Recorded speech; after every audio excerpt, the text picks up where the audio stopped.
Hello, everybody. Welcome to the Buckeye Weekly podcast. I am Tony Gerdeman, here as always with Tom Orr. Tom, how's it going, man? We love to give the listeners a peek behind the curtain.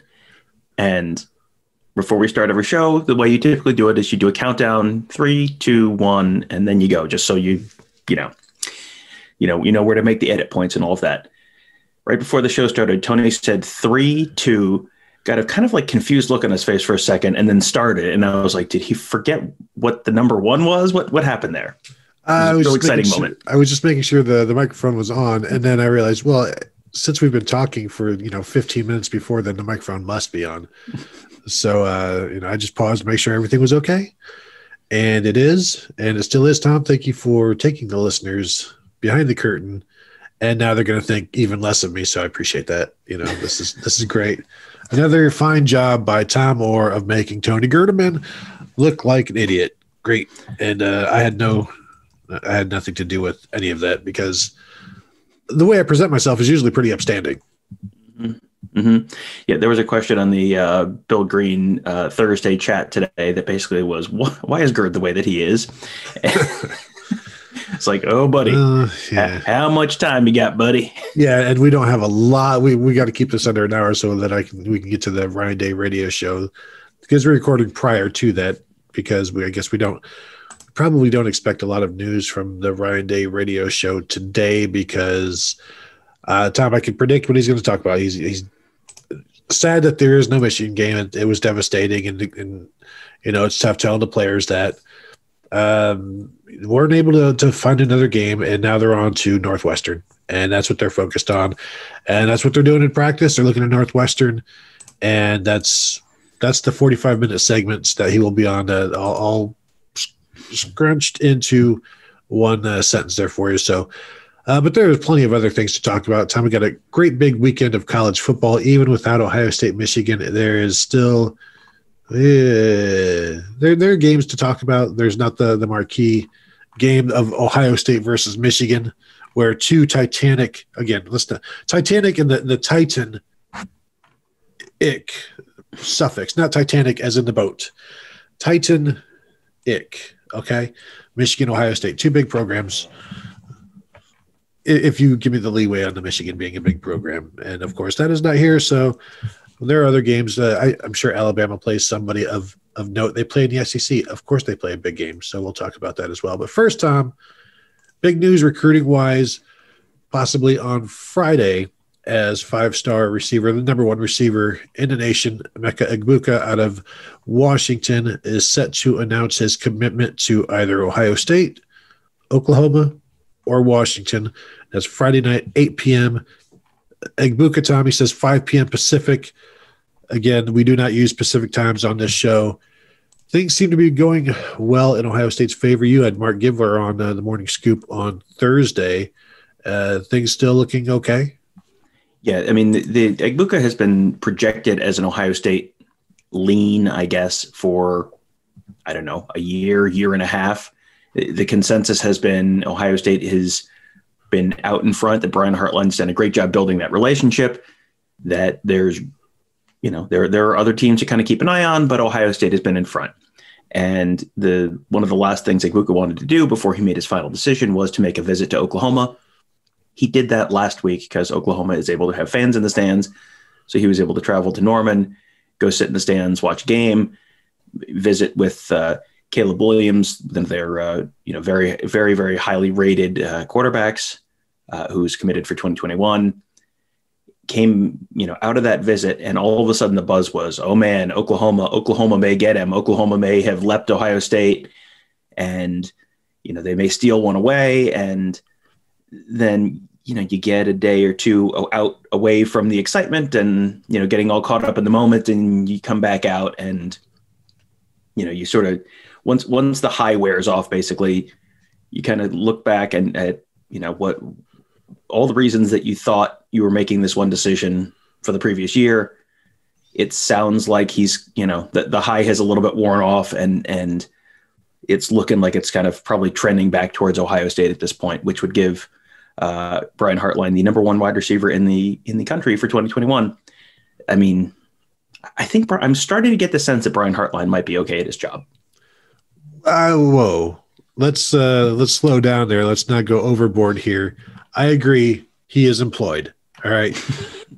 But before we Brian start. Hartline has a job. Let's just start there. And just in case you're wondering what kind of player Egbuka is, Mark, I asked him, just for a little bit of a scouting or purpose, he's scouted him a lot more than, I've watched a few highlights and it's like, oh, it looks pretty good. Mark comped him to Jackson Smith and Jigba. He goes, I don't like doing comps, but he reminds me of Jackson Smith and Jigba. So if you're familiar with Tony and my opinions of Jackson Smith and Jigba, that should give you a pretty decent sense for where Emeka Egbuka could end up.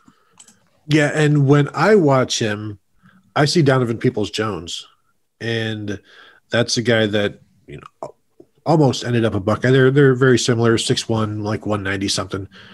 Really, really good athletes, and there's also maybe a little Chris Olave to him, but just an impressive athlete after the catch. Also, a very good defensive player. Although, yes, he will be offense for Ohio State. And one of, three receivers in the Ohio State class for 2021, joining Jaden Ballard, who from Massillon, if you look at his highlights, he's very similar to Devin Smith, just one of those guys that is always open on the deep ball. But I got to see Jaden Ballard play this year in the playoffs against, I don't even remember. It was in Marysville, Tom. Massillon against somebody, and they didn't have the quarterback to get him the ball really. I think he had one catch for like 5 yards, was open several times, and just wasn't able to get him the ball. They did win though, and then I believe they lost in the finals. And then of course Marvin Harrison Jr. being the other receiver in the class. You may remember him from such things as his dad being a Hall of Fame NFL receiver, but Marvin Harrison Jr. is about four inches taller and considerably bigger, and had another big year in Philly with quarterback teammate Kyle McCord. So another decent haul. And then don't worry, there's more coming in 2022, as well as Hartline already has a 5-star Caleb Burton committed, and there's other guys out there. One of the guys I really like is Arizona commit Keon Grays right now, who will probably eventually flip very, very Chris Olave like if you ever get to watch him. So that's the recruiting minute basically for the Buckeyes, and signing day right around the corner. Their early signing day, which I believe at this point they're expecting everybody to sign who is committed, and then February for JT Tuimoloau. Is that still the current word? Yes, that's still the plan. JT Tuimoloau, who's the defensive lineman 5-star out of the state of Washington, he is planning on waiting until February. At one point there was the hope that they would have visits opened up back before then. That is obviously not going to happen now. But yeah, he will be a priority top target. Again, Ohio State seems like, from what our insiders are suggesting, Ohio State still seems like they're in decent shape there. And, this is, as they all say all the time, watch what they do, not what they say. Ohio State is not rushing out and throwing around other offers. They need another defensive lineman in this class. They are not like racing out and throwing out a bunch of other offers because they know they need a body and they're worried about them. They are acting like they feel like they're in decent shape. So that means they probably, they would probably know better than just about anyone else other than JT Tuimoloau. So, if Ohio State can add a pair of top 10 national players out of the state of Washington in one class, that would be a remarkable win for this program. And as important as Egbuka is, Tuimoloau, that's a position where they really need to keep stock in that cupboard, because the wide receiver position, they're okay. They've got plenty of talent in that room. You got to keep stock in that defensive line room, whether he ends up as a defensive end or a defensive tackle. You got to keep reloading that room. And we have seen plenty of programs that have not had good defensive lines, and that can kill your season. So Ohio State, as soon as Larry Johnson gets him on campus, Larry Johnson's pretty good at getting him on campus. And as soon as Larry Johnson gets him on campus, all of a sudden the development happens pretty quickly. So as long as they can keep that pipeline flowing, that will be a very, very big win for Ohio State. And his value to Amaloa is that he's talented, but can, like you said, he could either be end or defensive tackle, and it's basically whatever they need. Now, you mentioned programs that maybe don't develop as well. There's some bad news coming, and that's in Michigan's recruiting class. 4-star linebacker Brandon Jennings, number 109 player in the nation. I believe there are some maybe crystal balls trending towards Maryland for him, or so that's unfortunate, Tom, that Michigan could be on the verge of losing somebody in their class, one of their top guys. You hate to see that.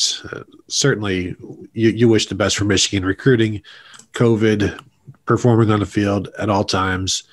And so hopefully they can Jim Harbaugh can keep him, or their new head coach.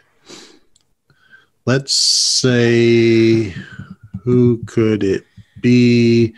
Any suggestions? I'm still thinking that Matt Campbell, if they do make a move this year, Matt Campbell is the move they would make. Dana Holgerson. Don't you put that evil on them, Ricky? Will Muschamp. He is, of all the things that Will Muschamp has going for him, I would say right at the top of the list is he is available right now. That would be right at the top of the list of his qualifications for the Michigan job. I did see someone float the idea of Hugh Freeze, which, I mean, oh my gosh, it would definitely be the funniest idea. I don't think it was anyone who is in any kind of position to know. And if it is, they're not talking to the right people.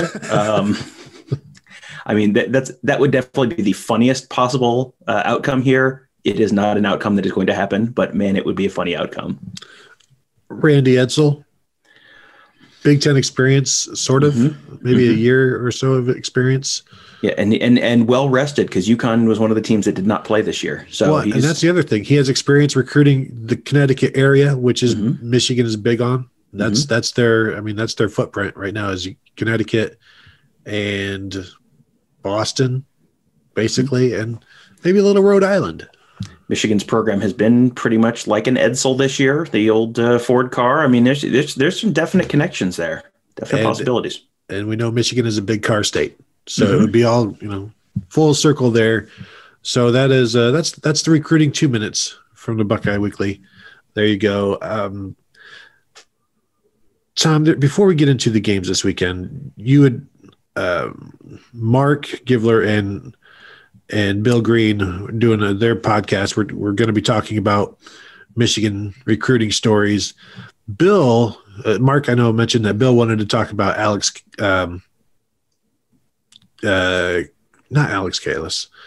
Kalis. And I remember when that happened because I was one of the first people to mention that it was going to happen. And it's like, I'm sure Bill has no idea of this, no recollection of this, because this was like 2011, late 2011. And he would have no reason, like, why would I be breaking any recruiting news? But I had a buddy up in that area saying that, like, Kalis is telling all of his friends that he's going to Michigan. And this is while I don't even remember if he had decommitted yet, because the timeline is fuzzy, but he was the guy that, I'm going to like Fickle got him to stick back with the Buckeyes. And then soon after that, he was back out as eventually a Michigan Wolverine. And then, of course, there will be blood on the field. And then there was never really came to fruition, but it's fun to talk about. And so then you mentioned maybe we do some, what's it like covering a Michigan game type of stories for Buckeye Weekly. And I don't have a lot because they kind of run together, but I think what I will never forget is the post game of 2017, where Urban Meyer comes in and is just absolutely furious that somebody attacked his quarterback, JT Barrett, before the game, and was adamant that there's going to be an investigation. He's going to find out who did this. Basically, somebody is going to pay, and all of this is going on. And then also, like, Dwayne Haskins is at the table eventually, and he's like the coolest dude ever. Like, yeah, it was, I just came in, did that. It was fun. JT Barrett is fine afterwards. He's demonstrating what happened, like, back and to the left. This is, what happened. And he's showing like somebody just a man in gray. Who knows? A man in gray from the grassy knoll ran past me. My knee buckled and was able to get it back in place, and then eventually couldn't do it again. And just a very – first of all, the game was incredible to watch Dwayne Haskins do what he did. But then the post-game was absolutely surreal when there was just so much drama. And then to have it explained to you, and anytime a coach is mad, it's fun.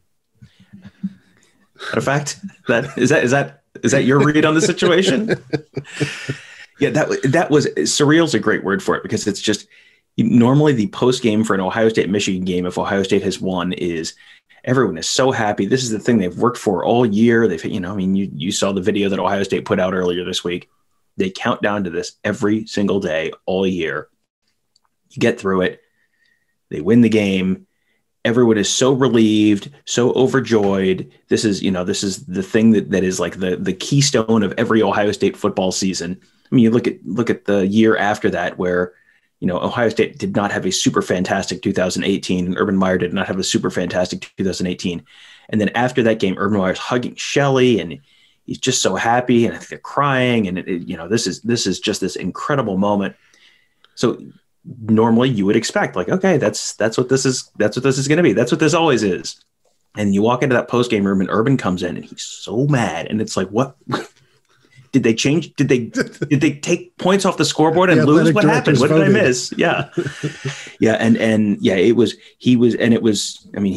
ready to launch a full investigation into the cameraman who banged into JT Barrett. And, there's no sideline controls at Michigan. Michigan's one of the most tightly controlled sidelines in the Big Ten, just because there's no room down there. There's no room down there. They don't let photographers down behind the benches very much. It's a really, really small, tight area. It's not like Ohio State, where we've got a big, like almost, track area around not a literal track anymore, but like a big walkway around behind the team benches. There's not a lot of space there. So it's pretty tightly controlled. But yeah, that was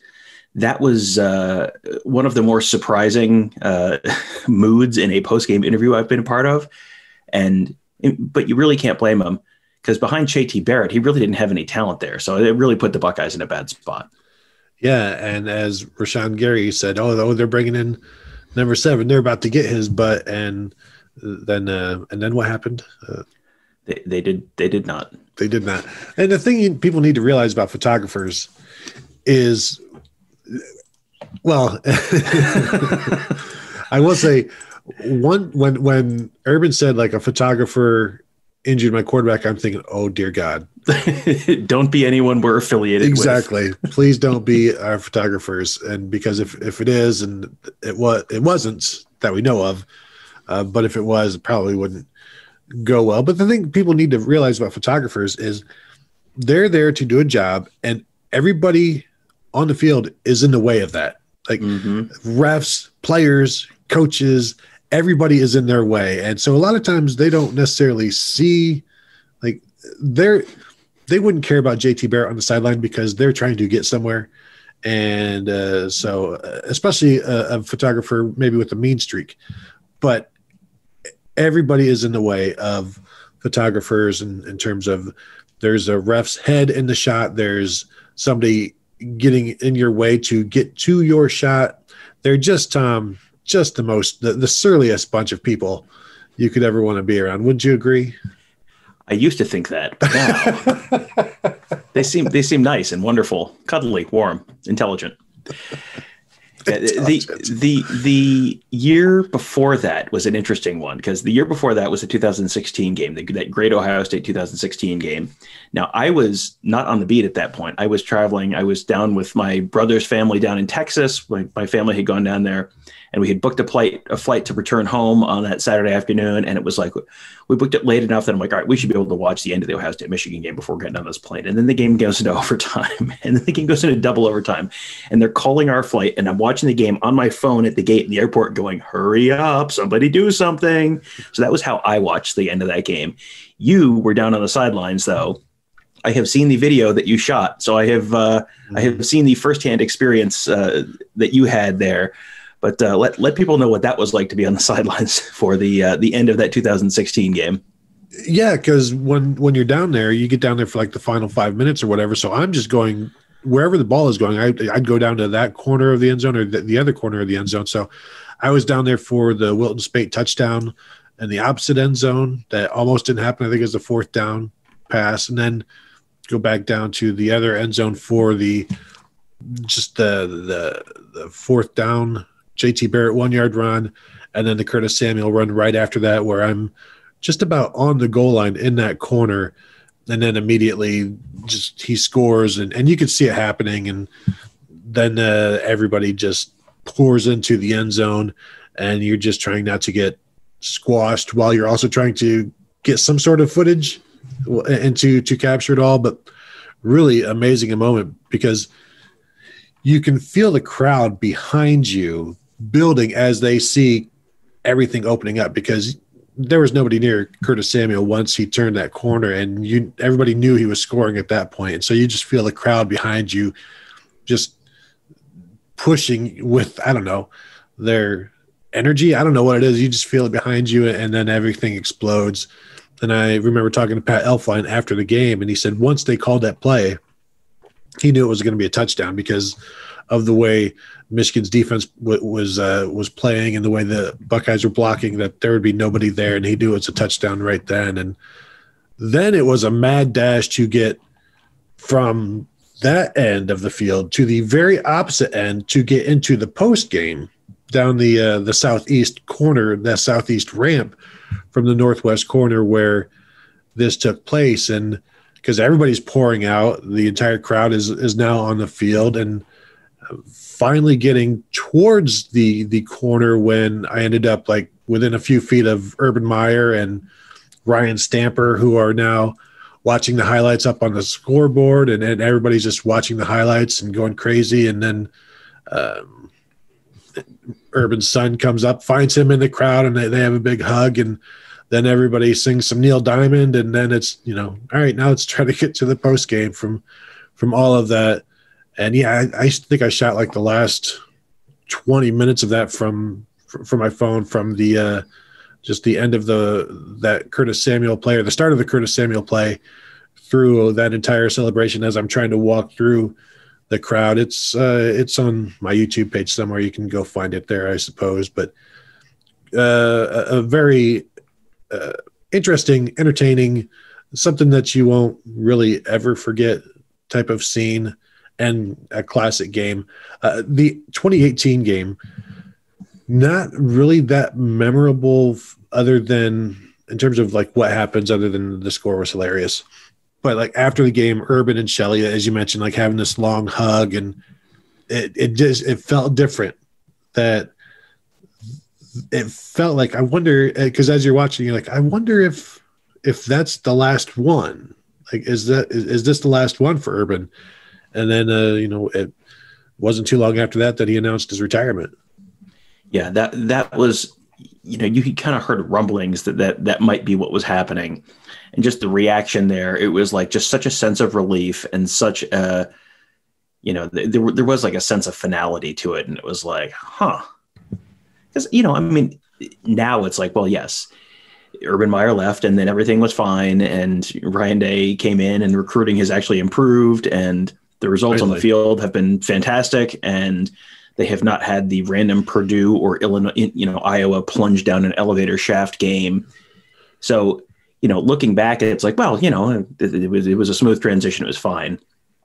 But then it was like, well, one of the greatest coaches in college football history might be about to leave, and they're going to replace him with this guy who's never actually been in charge of any kind of program before. And, I wonder how that's going to go. But you had that mixed with Ohio State was favored to lose that game. Michigan was the favorite in that game, which, again, is one of those things you look back, you're like, how could anyone have thought that? Well, going into that game, Michigan, like a 10-game win streak, and this unstoppable number one in the nation defense, and Ohio State was coming off of that awful, awful, awful performance at Maryland, and it was like, man, I don't know if Ohio State can win this game.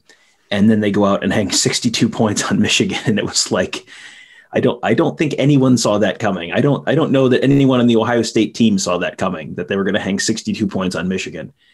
I know Michigan didn't see that coming. So you have that juxtaposed with the it was almost the complete mirror image of the start of the Urban Meyer era, where Michigan won the game, and then 2 days later, Urban Meyer takes the job. And it was like, I think Michigan fans got to enjoy that game for 2 days and then had to start worrying about, yes. oh no, will Brady, will this guy be able to keep up with Brady Hoke? He might. And, on the other end of the thing, it was like, well, Ohio State just had this big win. Will Ryan Day be able to keep up with Urban Meyer or with Jim Harbaugh? And, is this going to be another big pivot point in the rivalry? And with 2 years of history now, you kind of have a sense that no, in fact, things more or less continued on their same trajectory. But yeah, that was another weird post game where it was like, you just kind of got this sense that like, this might be one of these kind of like hinge moments in history where there's so much joy on the field at Ohio Stadium right now, but like what's about to happen? What is it going to mean for the years to come?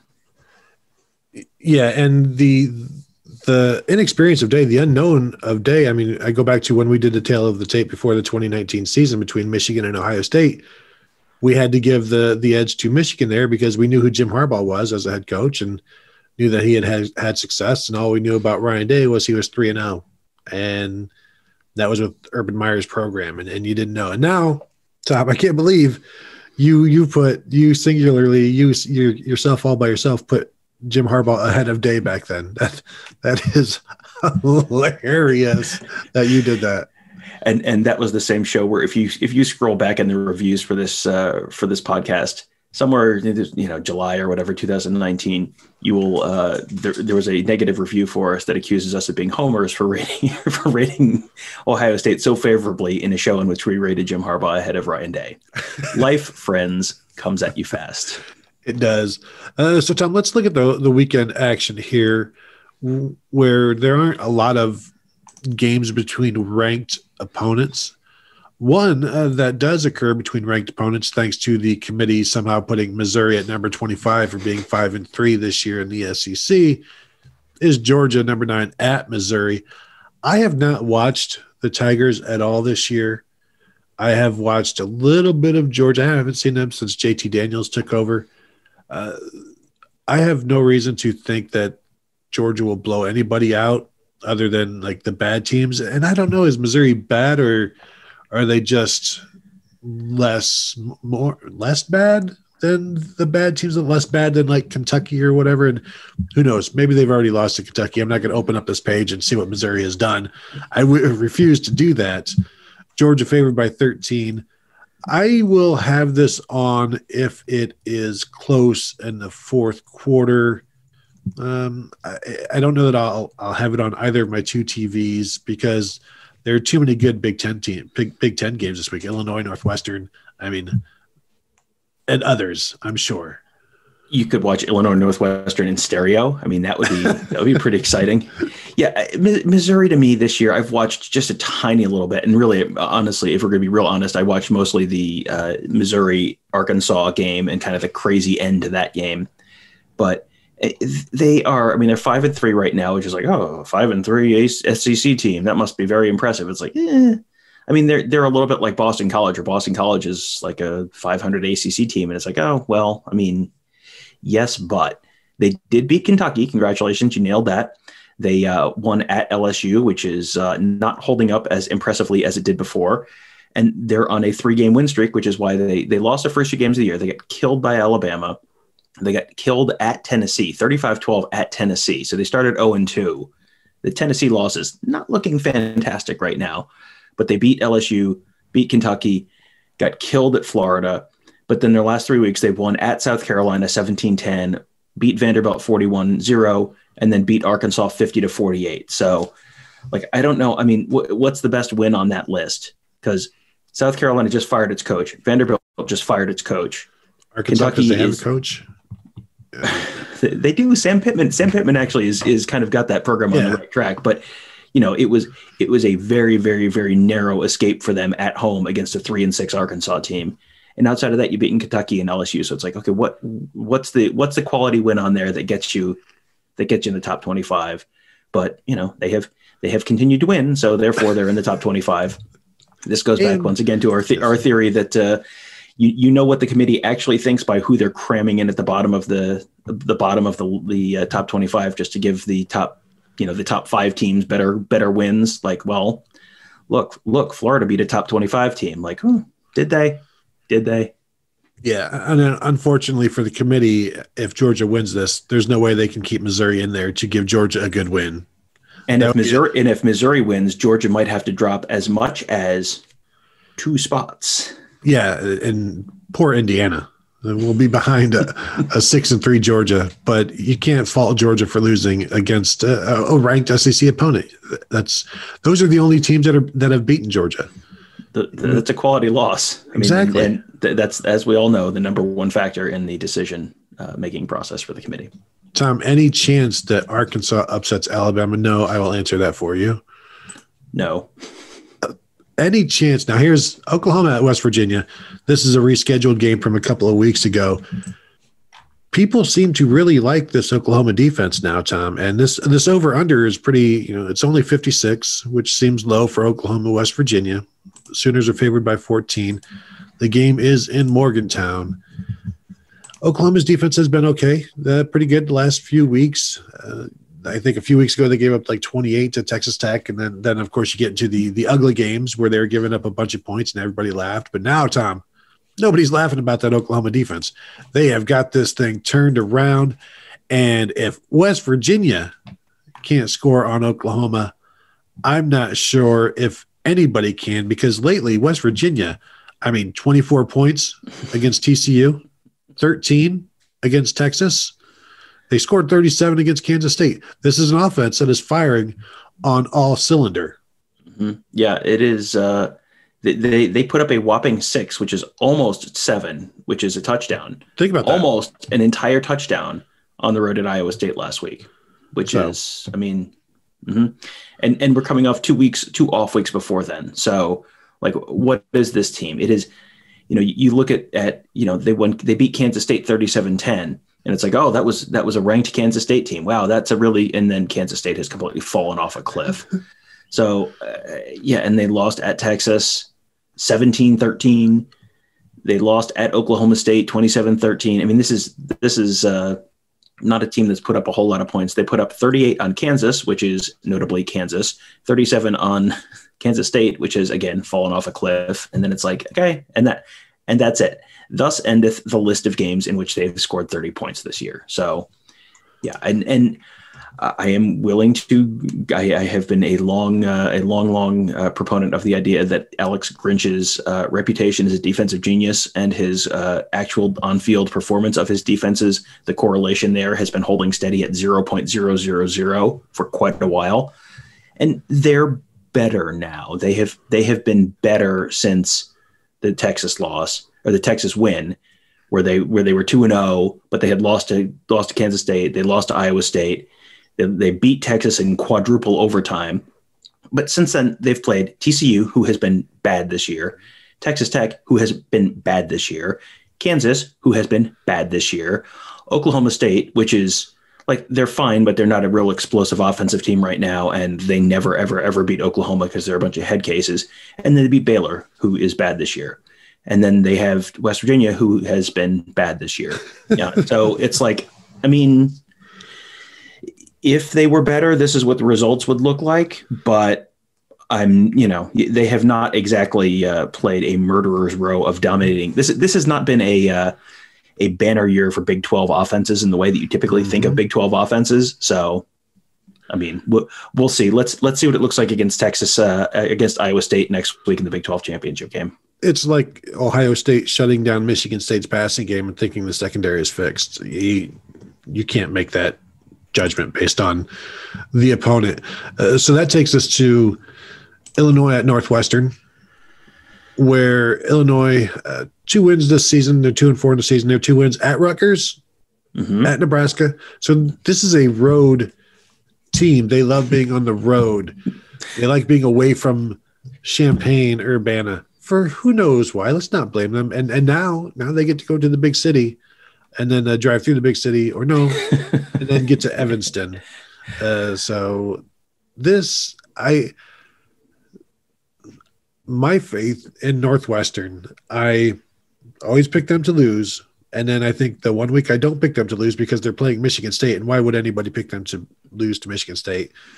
Northwestern goes and loses and shows you that they can lose to anybody.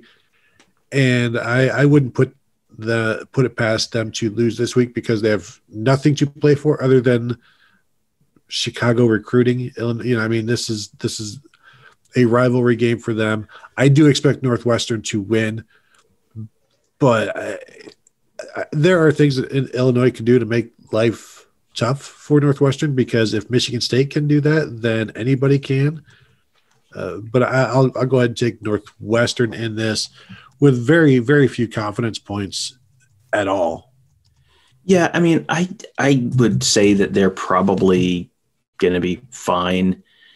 And,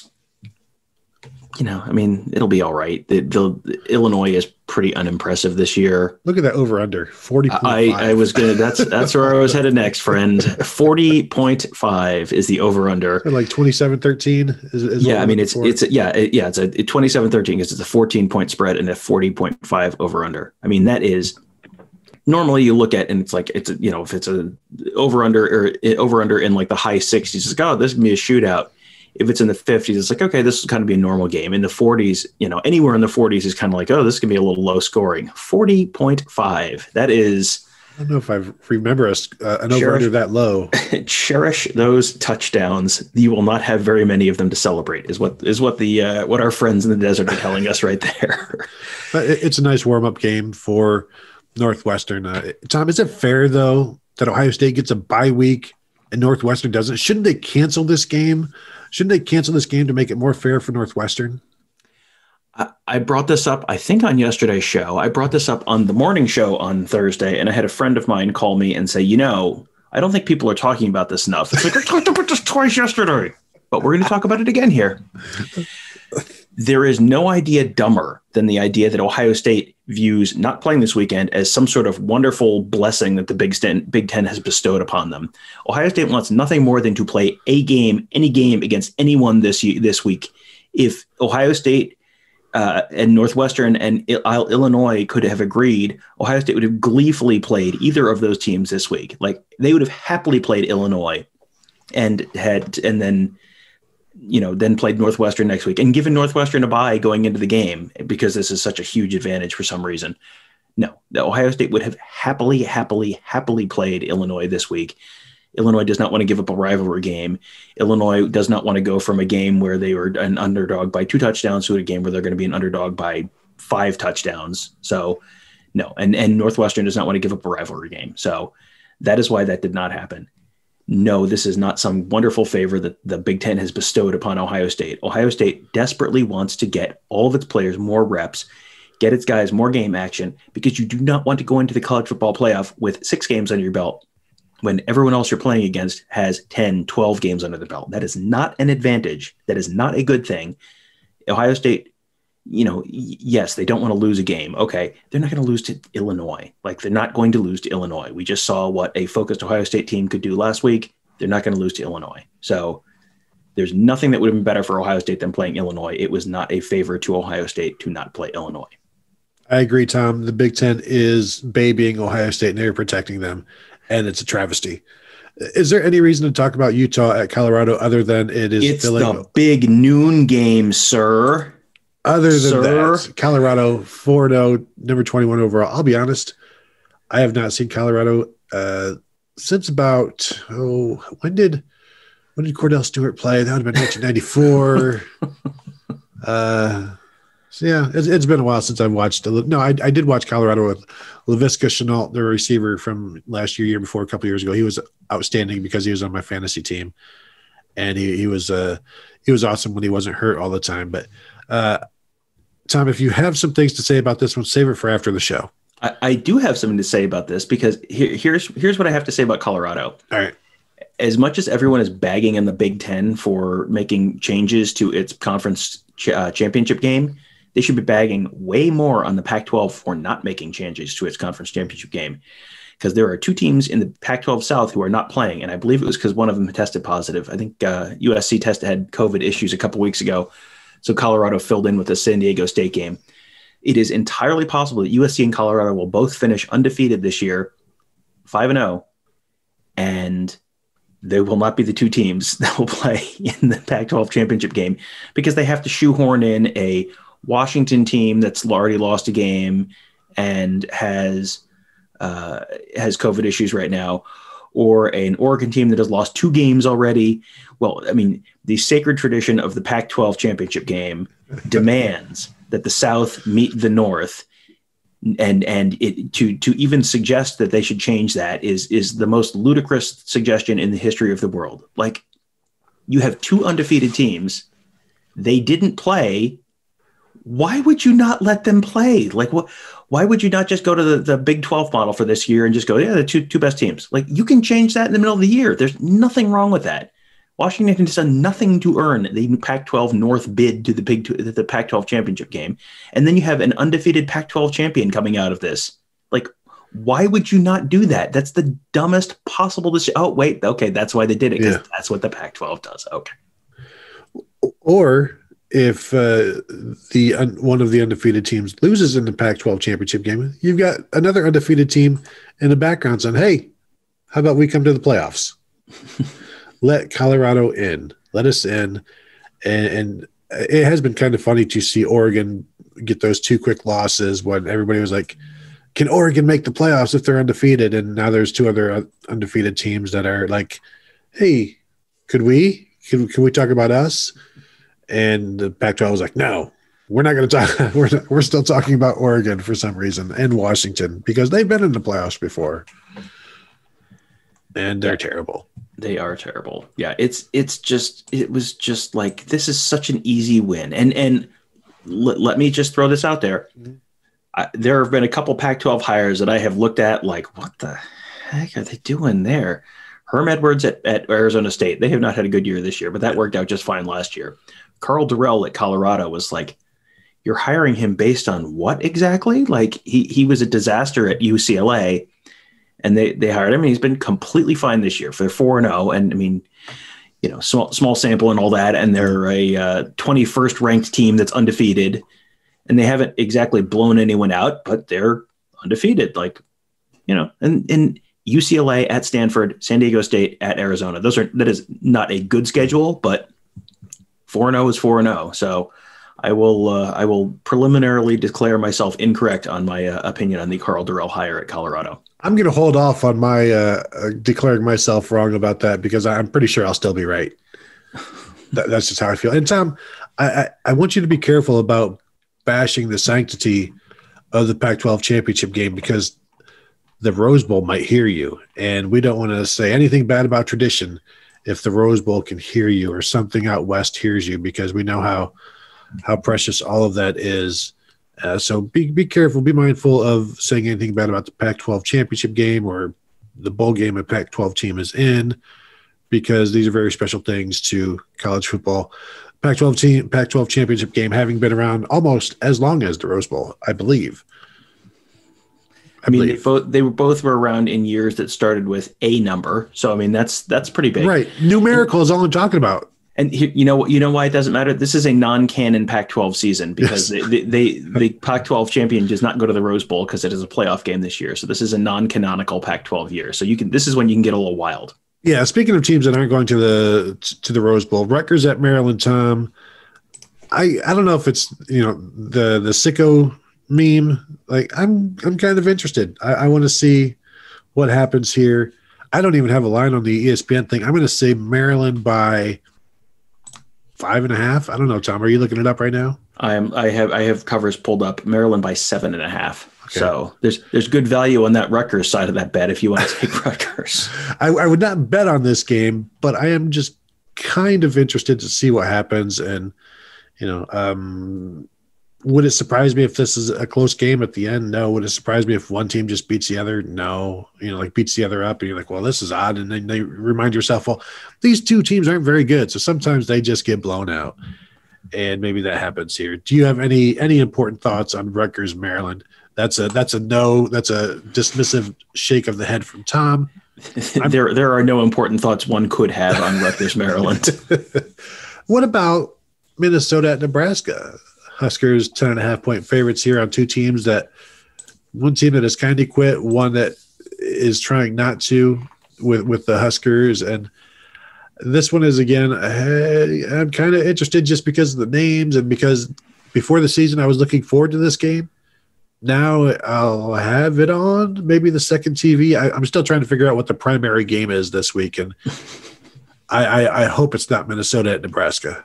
Yeah, I don't think it's going to be. I mean, this is a game where, like, I think we both came into the season thinking Minnesota was going to be at least pretty decent, and nope. And, part of that recently, they've had a ton of COVID. They've had major COVID issues. I think Rashad Bateman opted out recently again. So I think Minnesota might just kind of be done. And I don't have you can't put a ton of confidence on anything with Nebraska this year, but I think Minnesota might kind of just be done. Yeah, I agree. Let's go to the 3 p.m. Army-Navy or Navy-Army this year.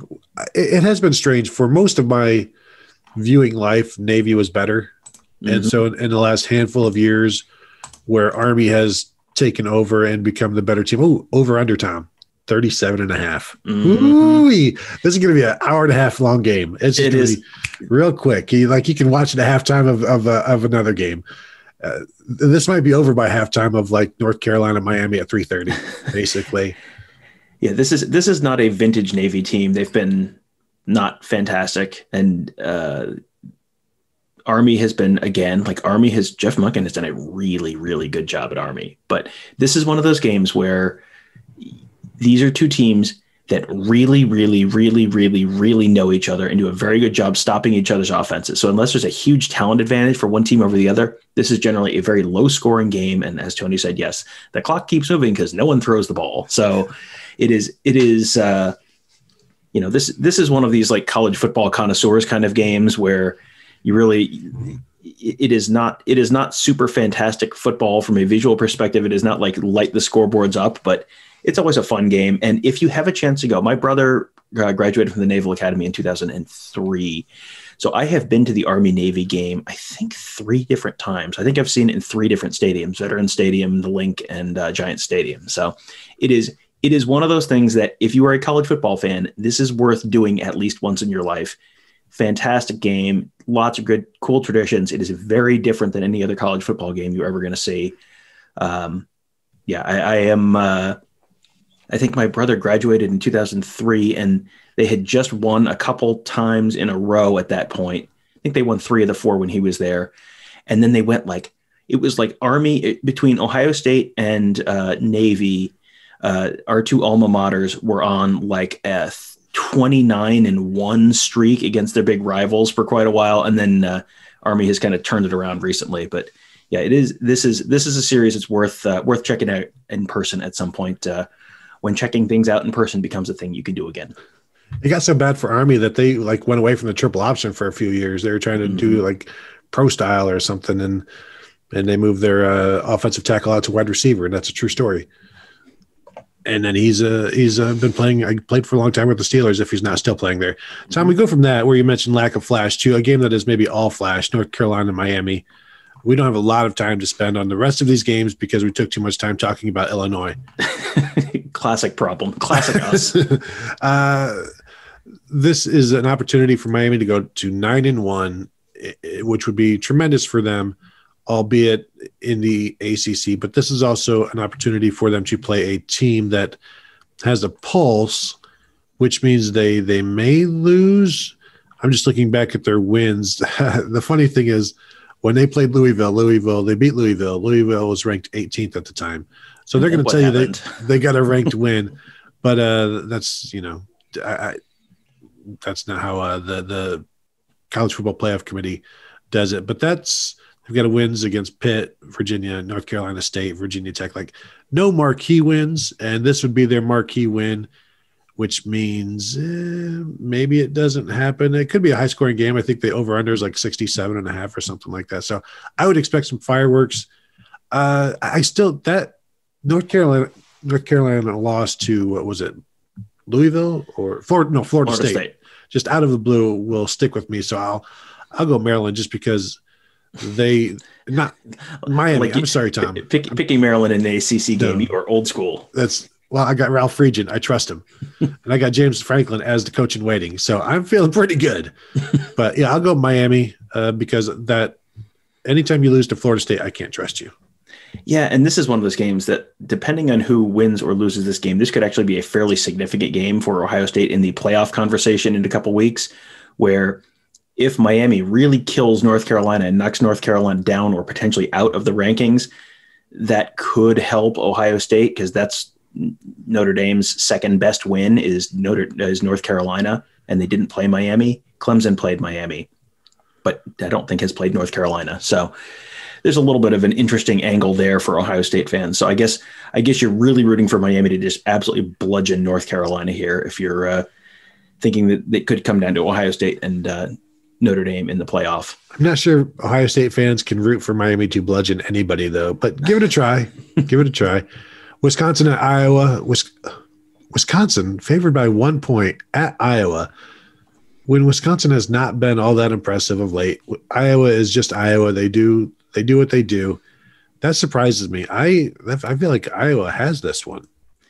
Over under opened at 44, down to 41.5. Man, this is going to be Rain another at 35 shootout. degrees. Yeah, it is going to be another shootout.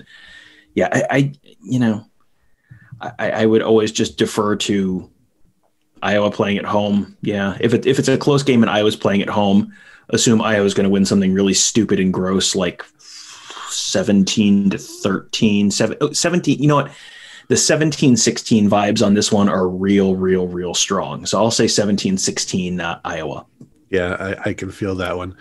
Land grant, Michigan State 2-4 at Penn State 2-5.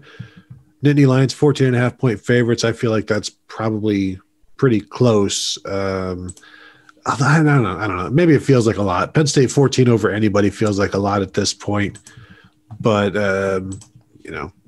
picking against Michigan State makes you money. Let's be honest. As long as you're picking against Michigan State, you've got a pretty good chance.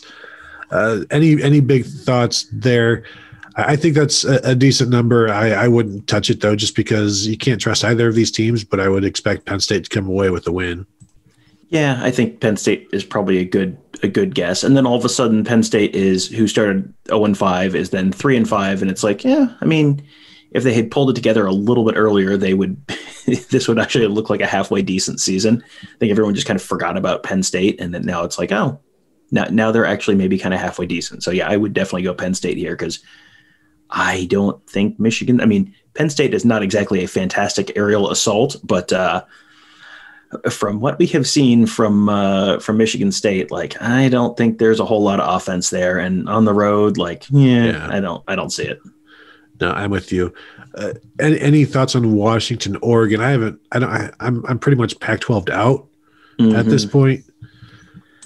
I don't think so. I thought I saw at one point that game might have COVID issues, but maybe they're going to play. But yeah, Washington is a 6-point underdog at Oregon. So again, going back to the Pac-12 championship game, if that game plays out as expected, you're going to have a 2-loss Pac-12 North champion in the Pac-12 championship game instead of 2 unbeaten teams potentially. There's nothing wrong with that. Great decision making, everyone. Good job, team. Enjoy your $15 billion office in San Francisco. And then USC at UCLA. USC only 2.5 point favorite. They win so oddly, where for most of the game, and I'm just following along on Twitter a lot of it, because people, like, I follow some USC people and they're just telling me about how, not telling me, just USC is terrible. USC is terrible. USC is terrible. And then I look at the final score. I'm like, they won again, though. Like, maybe covering USC isn't for you. Maybe you need to do something else, because the whatever it is, and it's one of those things where Clay Helton just keeps his job because it just does enough, like, kind of like myself throughout life. You just do enough. You just do enough. And it's like, well, I don't want to replace him. You got to retrain somebody, that sort of thing.